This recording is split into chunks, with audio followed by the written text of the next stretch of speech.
My channel. कैसे हो आप सब? उम्मीद करती हूँ बेटा सभी अच्छे होंगे और अपना ख्याल भी रख रहे होंगे।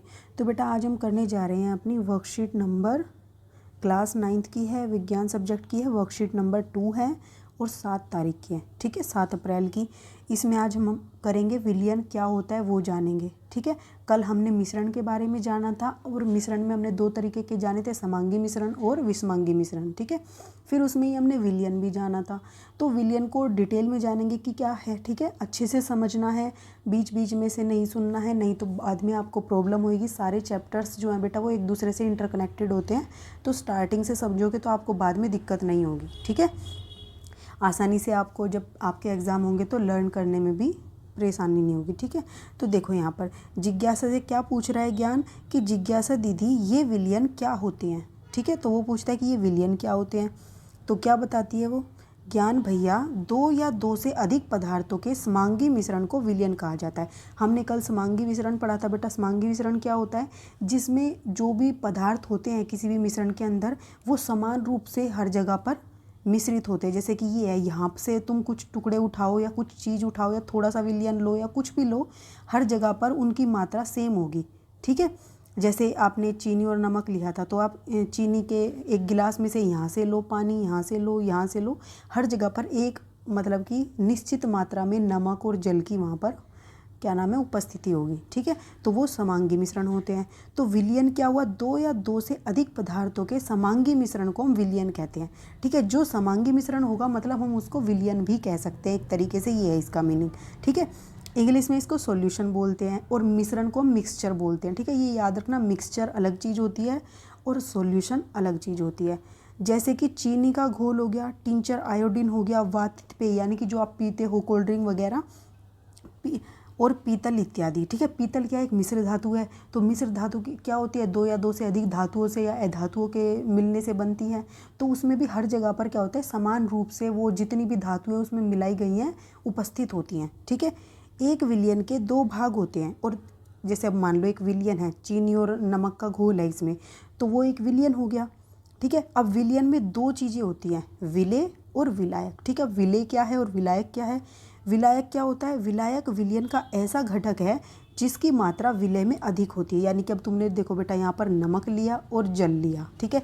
तो अब यहाँ पर देखो किसकी मात्रा अधिक होगी। तुम जनरली जो भी घोल बनाते हो तो क्या करते हो? जल अधिक लेते हो, ठीक है। तो क्या हो जाएगा? जल यहाँ पर विलायक का कार्य करेगा, जो अपने अंदर क्या करता है? नमक को घोल लेता है। तो उदाहरण के लिए जैसे ORS का घोल आप बनाते हो तो ORS के विलयन को बनाने के लिए आप पानी में क्या करते हो? चीनी नमक घोल कर तैयार करते हो। तो यहाँ पर हमने क्या कहा? पानी क्या होगा? पानी से जो कम मात्रा में उपस्थित होंगे वो क्या कहलाएंगे? विलेय, और जो अधिक मात्रा में होगा वो क्या कहलाएगा? विलायक। तो पानी अधिक मात्रा में है तो यहाँ पर पानी क्या हो जाएगा? विलायक हो जाएगा, और कम मात्रा में चीनी और नमक है तो इसलिए ये क्या हो जाएंगे? पानी तो विलायक था और ये क्या हो जाएंगे? ये विलेय हो जाएंगे। कुल मिलाकर आपको क्या समझना है कि किसी भी विलयन के अंदर जो अधिक मात्रा में होगा वो विलायक होगा और जो कम मात्रा में होगा वो विलेय होगा। तो आप ऐसे भी याद करो, कम अक्षर वाला कम मात्रा वाला, अधिक अक्षर वाला अधिक मात्रा वाला, ठीक है। तो जो अधिक मात्रा में क्वांटिटी लोगे उसको आप विलायक कह दोगे, जो कम मात्रा में लोगे उसको विलेय कह दोगे, ठीक है। आई थिंक आपको याद करने में भी अब कोई परेशानी नहीं होगी। अब यहाँ पे देखो बेटा, विलयन को आमतौर पर केवल ऐसे तरल पदार्थ के रूप में समझा जाता है। अब देखो आपको विलयन से ऐसे समझ आ रहा होगा कि कुछ तरल पदार्थ ही होते होंगे, ठीक है। लेकिन विलयन सिर्फ तरल पदार्थ का नहीं होता है, ठोस पदार्थ का भी होता है, ठीक है। तो विलयन आमतौर पर केवल ऐसे तरल पदार्थ के रूप में समझा जाता है जिसमें क्या हो? ठोस, द्रव और गैसों को मिलाया जाता है। जैसे हमने जल है, जल के अंदर क्या मिलाया था? नमक, चीनी, कुछ भी मिलाया। तो हम इस तरीके से विलयन को लेते हैं कि जो क्या होगा? एक द्रव अवस्था में मिलेगा हमें लास्ट में। लेकिन क्या होता है प्रकृति में जलीय विलयन के अलावा ठोस विलयन, जैसे कि मिश्र धातु है, मिश्र धातु में क्या होता है? हमने अभी कहा था समांगी मिश्रण को ही हम विलयन बोलते हैं। तो समांगी मिश्रण में क्या होता है? मिश्र धातु भी आती है जिसमें क्या होता है? हर जगह पर एक समान रूप से जितने भी पदार्थ है वो उपस्थित होते हैं, ठीक है। वायु है, वायु के अंदर जितनी भी गैसेज होती हैं या धूलकण होते हैं वो हर जगह पर क्या होते हैं? एक समान रूप से उपस्थित होते हैं। तो वो भी एक क्या है? विलयन है। लेकिन वो लिक्विड में तो है नहीं, द्रव अवस्था में तो है नहीं, ठीक है। ऐसे ही मिश्र धातु क्या होती हैं? जैसे तुम अब क्या नाम है स्टील का यूज करते हो, ठीक है। तो स्टील जो होती है वो लोहे और अन्य चीज़ों को मिलाने से बनती है, तो वो तो लेकिन द्रव अवस्था में होती नहीं है, वो तो ठोस अवस्था में होती है। तो इसलिए विलयन ठोस द्रव और गैस तीनों अवस्था में होता है। ठीक है, हम सुनने में हमें ऐसा लगता है कि वो लिक्विड होगा, लेकिन नहीं, वो तीनों अवस्थाओं में होता है। ठीक है, अब विलयन के गुण क्या होते हैं? तो देखो, विलयन एक समांगी जिसकी बनावट एक समान हो एवं स्थायी मिश्रण होता है। मतलब हर जगह पर एक समान रूप से हर चीज़ें, जितने भी पदार्थ हैं, एक समान रूप से मिश्रित होते हैं। ठीक है, जैसे कि तुम कोई आटा गूँथ रहे हो, ठीक है, तो आटे में एक तो तुमने आटा मिलाते वक्त ही तुमने नमक डाल दिया, तो वो तो हर जगह पर एक समान रूप से होगा। लेकिन एक तुम आटा गूँथने के बाद उसके ऊपर नमक डालोगे तो वो कहीं ज़्यादा और कहीं कम होगा। ठीक है, तो इस तरीके से आप समझ सकते हो। विलयन के कणों का आकार इतना छोटा यानी कि 1 नैनोमीटर होता है कि उन्हें केवल आंख से नहीं, मतलब कि हम सिंपल आंखों से, जैसे अब तुम यहाँ पर स्क्रीन को देख रहे होंगे अपने, तो इस तरीके से हम उसको नहीं देख सकते। मतलब विलयन के अंदर जो छोटे छोटे कण होते हैं, उसके अंदर कणों का आकार इतना छोटा होता है कि हम उनको नहीं देख पाते। ठीक है, अपने छोटे आकार के कारण विलयन के कण गुजर रहे प्रकाश की किरणों को फैलाते नहीं हैं। तो वो इतने छोटे होते हैं कि अगर उससे से हम प्रकाश को गुजारेंगे तो वो उसको क्या करेंगे, फैलाएंगे नहीं, उसमें से आर पार वो प्रकाश चला जाएगा। ठीक है, इसलिए विलयन में प्रकाश का मार्ग नहीं दिखाई देता। ठीक है, विलेय कणों के छोटे आकार के कारण उन्हें छानन विधि से विलयन में से अलग नहीं किया जा सकता। जैसे हमने कल पढ़ा था बेटा, दूध था। दूध क्या देखने में तो हमें ऐसे लग रहा है क्या है, समांगी मिश्रण है, लेकिन क्या होता है उसके अंदर प्रोटीन होता है, वसा होता है, जल होता है। ठीक है, लेकिन हम उसको छानेंगे तो प्रोटीन, वसा और जल अलग अलग तो होएगा नहीं। तो इसीलिए विलेय कणों को के छोटे आकार के कारण हम उन्हें छानन विधि द्वारा विलयन में से अलग नहीं कर सकते। ये विलयन के गुण हैं। आपको ये चारों पॉइंट पता होने चाहिए, इंपॉर्टेंट है बेटा। ठीक है, इस पर क्वेश्चंस आते हैं आपके। अब हम करते हैं इसके क्वेश्चन आंसर। फर्स्ट देखो क्या है, विलयन क्या है, उदाहरण सहित समझाइए। तो देखो बेटा, विलयन क्या है, हमने अभी पढ़ा यहाँ पर कि विलयन क्या होता है। तो आप यहाँ से लिखोगे दो या दो से अधिक पदार्थों के समांगी मिश्रण को विलयन कहा जाता है, जैसे चीनी का घोल, टिंचर आयोडीन, वातित पेय या पीतल इत्यादि। यहाँ तक आप अपना फर्स्ट क्वेश्चन लिख दोगे। ठीक है, नेक्स्ट क्वेश्चन क्या दिया है आपको? नेक्स्ट दिया है कि विलेय और विलायक को परिभाषित कीजिए। हमने अभी पढ़ा, जो कम मात्रा में होगा वो क्या होगा, विलेय, और जो अधिक मात्रा में होगा वो क्या होगा, विलायक। लेकिन आप उसको लिखोगे प्रॉपर रूप से। ठीक है, तो कैसे लिखोगे? देखो यहाँ पर क्या है, विलेय। विलायक का वह घटक जो कम मात्रा में उपस्थित होता है, विलयन का वह घटक जो कम मात्रा में उपस्थित होता है। विलायक क्या होता है, विलयन का वह घटक जो अधिक मात्रा में उपस्थित होता है। ठीक है, उदाहरण के लिए नमक व पानी का घोल, नमक व पानी के घोल के अंदर ये एक विलयन हो गया। ठीक है, क्योंकि उसमें क्या, हर जगह पर तुम देखोगे तो समान रूप से तुम्हें दिखाई देते हैं। नमक का ऐसा तो है नहीं कि तुमने नीचे का पानी पिया तो वो नमकीन नहीं लगा, ऊपर का पिया तो फीका, ऐसा तो है नहीं, हर जगह पर वो एक समान लगता है। तो इसमें नमक क्या है, विलेय है, और जल अधिक मात्रा में है तो वो क्या है, विलायक है।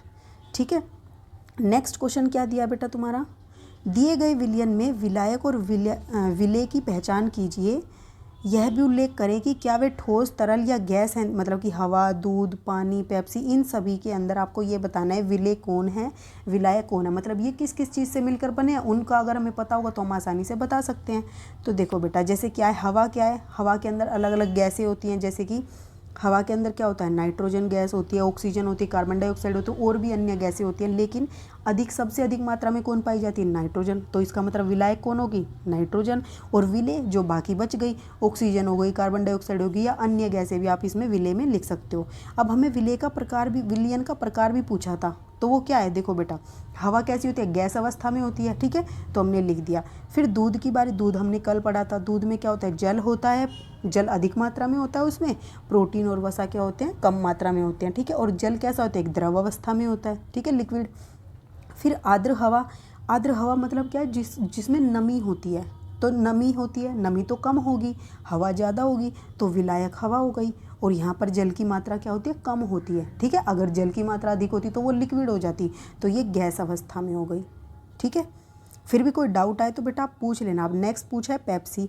तो पेप्सी के अंदर क्या है, जल अधिक मात्रा में होता है, जल के अंदर हम चीनी मिलाते हैं, उसमें नमक मिलाना है, नमक मिला लो, कार्बन डाइऑक्साइड होती है। तो ये हमारे विलय हो गए, जो कम मात्रा में होते हैं। जो अधिक मात्रा में होता है वो क्या हो गया, जल हो गया। और ये कैसी अवस्था में होता है, द्रव अवस्था में होता है। ठीक है, फिर समुद्री जल हो गया। समुद्री जल क्या होता है बेटा, समुद्री जल के अंदर जल अधिक होता है और वो नमकीन और खारा लगता है, यानी कि उसमें क्या होता है, नमक होता है और अन्य लवण भी होते हैं, और द्रव अवस्था में होता है। ठीक है, उसके बाद हवा में प्रदूषक। तो हवा में प्रदूषक जो होते हैं, हवा में प्रदूषक हैं तो हवा अधिक मात्रा में है, और प्रदूषक क्या होते हैं, जो हमारे वाहनों से धुआं या कोई कारखानों से गैसेस वगैरह निकलते, जिससे सल्फ़र डाइऑक्साइड हो गई, कार्बन डाइऑक्साइड हो गई, धूल कण, धुआं आदि, ये क्या हो गए, विलय हो गए। और ये कैसी अवस्था में होता है, गैस अवस्था में होता है। ठीक है, तो आप इसमें ये लिख दोगे सारा। अब हमारा नेक्स्ट क्वेश्चन क्या है, एक विलयन के गुणधर्म लिखो। तो हमने अभी पढ़े थे बेटा यहाँ पर, ये आप इनमें से कोई भी लिख दोगे।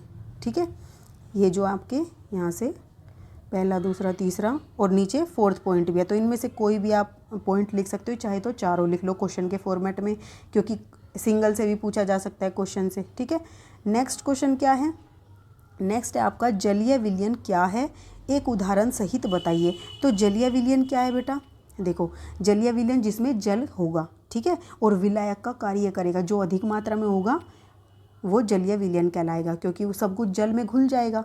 तो जलीय विलयन क्या होगा, ऐसा विलयन जिसमें जल एक विलायक होता है, यानी कि अधिक मात्रा में उपस्थित होता है, और जिसमें क्या होते हैं, अन्य पदार्थ घुलनशील होते हैं। ठीक है, घुल जाते हैं। तो उदाहरण के लिए चीनी और नमक का जलीय विलयन, इसमें क्या होगा, जल अधिक मात्रा में, तो ये विलायक का कार्य कर रहा है, चीनी और नमक विलेय का कार्य कर रहे हैं। ठीक है, तो ये आपकी आज की वर्कशीट थी। उम्मीद करती हूँ आपको अच्छे से समझ आई होगी, और फिर भी कोई डाउट हो तो बेटा आप दोबारा भी देख सकते हो चाहे तो इस वीडियो को, और नहीं तो आप मेरे से कमेंट बॉक्स में भी पूछ सकते हो। ठीक है, तो ये आपकी आज की वर्कशीट थी। उम्मीद करती हूँ समझ आ गई होगी। फिर भी कोई डाउट हो तो कमेंट बॉक्स में लिख देना। इस वीडियो में इतने, अपना नेक्स्ट टॉपिक जो हम अपनी नेक्स्ट वीडियो में करेंगे, तब तक के लिए ऐसे हंसते रहिए, मुस्कुराते रहिए, पढ़ते रहिए और आगे बढ़ते रहिए। Thank you.